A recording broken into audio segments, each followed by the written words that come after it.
Wow ಅಮ್ಮ, ಇಷ್ಟೊಂದು ಚೆನ್ನಾಗಿ ಪುದೀನ ಬೆಳೆದಿದೆ, ಬಾತ್ ಮಾಡಿಕೊಡ್ತೀಯಾ? Okay dear. ಎಲ್ಲ ಆತ್ಮೀಯ ವೀಕ್ಷಕರಿಗೂ ಹೇಮಾದ್ರಿ ಕಿಚನ್ಗೆ ಸ್ವಾಗತ ಹಾಗೂ ಗೌರಿ ಗಣೇಶ ಹಬ್ಬದ ಹಾರ್ದಿಕ ಶುಭಾಶಯಗಳು. ಅದು ಫ್ರೆಂಡ್ಸ್, ನನ್ನ ಮಗಳು ಹೇಳಿದಾಗೆ ನೋಡಿ, ಇಲ್ಲಿ ದಾಸವಾಳ ಗಿಡ ಹಾಕಿದ್ದೀನಿ, ಅದ್ರ ಜೊತೆಗೆ ನಾನು ಪುದೀನ ಸೊಪ್ಪು ಹಾಕಿದ್ದೀನಿ. ಹೀಗೆ ಮಾಡೋದ್ರಿಂದ ಇದರಲ್ಲಿ ಕಳೆ ಕಡಿಮೆ ಆಗುತ್ತೆ, ಮತ್ತು ಇದಕ್ಕೆ ಹಾಕೋ ಫರ್ಟಿಲೈಸರ್ ಇದನ್ನು ತಗೊಂಡು ಚೆನ್ನಾಗಿ ಬೆಳೆಯುತ್ತೆ. ನಾವು ಪುದೀನಾಗೆ ದುಡ್ಡು ಕೊಡೋದು ತಪ್ಪತ್ತೆ. ಇದನ್ನು ಕಿತ್ಕೊಂಡು ಹೋಗಿ ಈಗ ಬಾತ್ ಮಾಡೋಣ. ಹೇಮಾದ್ರಿ ಕಿಚನಲ್ಲಿ ನಾನಿವತ್ತು ಸಖತ್ ಟೇಸ್ಟಿಯಾಗಿರೋವಂಥ ಸ್ಪೈಸಿಯಾದ ವೆಜಿಟೇಬಲ್ ಬಾತ್ ಮಾಡ್ತಾಯಿದ್ದೀನಿ. ಇದಕ್ಕೆ ನಾನು ಮೊದಲಿಗೆ ಒಂದು ಬೌಲ್ನಲ್ಲಿ 1 ಕಪ್ಪು ಮೊಸರು ತಗೊಂಡಿದ್ದೀನಿ. ಅದಕ್ಕೊಂದು ಸ್ಪೂನ್ ಬಿರಿಯಾನಿ ಮಸಾಲ, 1 ಸ್ಪೂನ್ ಅಚ್ಚ ಖಾರದ ಪುಡಿ ಹಾಕ್ಕೊಂಡು ಕಲಿಸ್ಕೊಂಡು, ನಾನು ಮೊದಲೇ ಬಿಸಿ ನೀರಿನಲ್ಲಿ ನೆನೆಸಿಟ್ಕೊಂಡಿರೋಂಥ ಸೋಯಾ ಚಂಕ್ಸ್ ಹಾಕ್ಕೊಳ್ತಾ ಇದ್ದೀನಿ. ನೀರನ್ನು ಚೆನ್ನಾಗಿ ಹಿಂಡಿಬಿಟ್ಟು ಸೋಯಾ ಚಂಕ್ಸ್ ಹಾಕೋಬೇಕು.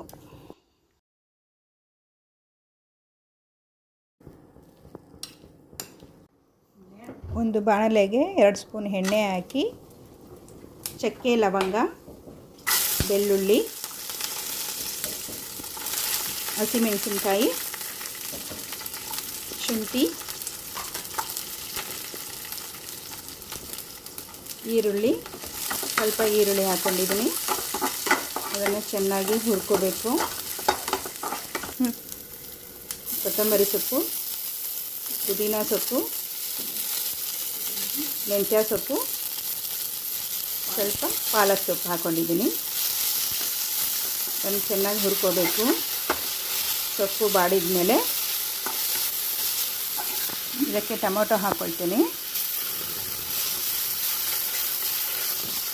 ಟೊಮೊಟೊ ಸ್ವಲ್ಪ ಮೆತ್ತಗಾದ್ಮೇಲೆ 1 ಹಿಡಿ ತೆಂಗಿನಕಾಯಿ ಹಾಕ್ಕೊಂಡಿದ್ದೀನಿ. ಇದನ್ನು ಚೆನ್ನಾಗಿ ಎಣ್ಣೆಯಲ್ಲಿ ಹುರ್ಕೊಂಡು ಆರೋಕ್ಕೆ ಬಿಡಬೇಕು. ಸ್ಟವ್ ಮೇಲೆ ಕುಕ್ಕರ್ ಇಟ್ಟು 3 ಸ್ಪೂನ್ ಎಣ್ಣೆ ಹಾಕ್ಕೊಳ್ತಾ ಇದ್ದೀನಿ.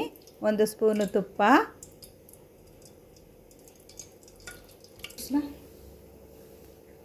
1 ದೊಡ್ಡ ಈರುಳ್ಳಿ ಚೆನ್ನಾಗಿ ಹುರ್ಕೊಳ್ಬೇಕು.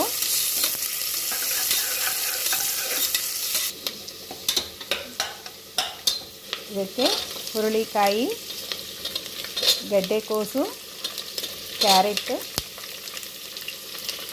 ದೊಡ್ಡ ಮೆಣಸಿನಕಾಯಿ,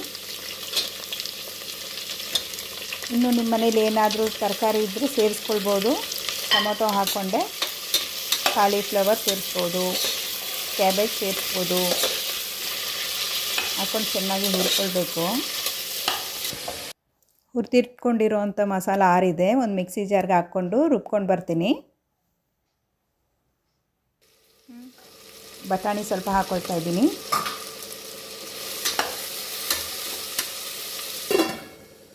ಮುಚ್ಚಿಡೋಣ. ಈಗ ಸೋಯಾ ಚಂಕ್ಸ್ ನಾವು ಕಲಸಿಟ್ಕೊಂಡಿದ್ವಲ್ಲ, ಅದನ್ನು ಹಾಕ್ಕೊಂಡೆ ಚೆನ್ನಾಗಿ ಹುರ್ಕೊಳ್ಳೋಣ.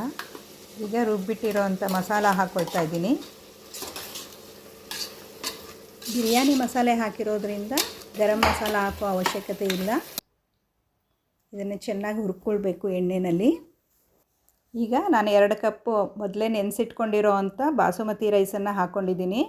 10 ನಿಮಿಷ ನೆನೆಸ್ಕೋಬೇಕು. 2 ಕಪ್ಪಿಗೆ 3 ಕಪ್ ಅಳತೆಯಲ್ಲಿ ನೀರು ಕಾಯಿಸಿಟ್ಕೊಂಡಿದ್ದೆ, ಬಿಸಿನೀರು ಹಾಕಿದ್ದೀನಿ. ಈಗ ನಾನಿಲ್ಲಿ 1 ನಿಂಬೆಹಣ್ಣಿನ ರಸ ಹಾಕ್ಕೊಳ್ತಾ ಇದ್ದೀನಿ. ರುಚಿಗೆ ತಕ್ಕಷ್ಟು ಉಪ್ಪು ಹಾಕಿ ಚೆನ್ನಾಗಿ ಕಲಿಸ್ಬಿಟ್ಟು ಕುಕ್ಕರ್ ಮುಚ್ಚಳ ಮುಚ್ಚಿ 2 ವಿಷಲ್ ಬರೆಸ್ಕೋಬೇಕು.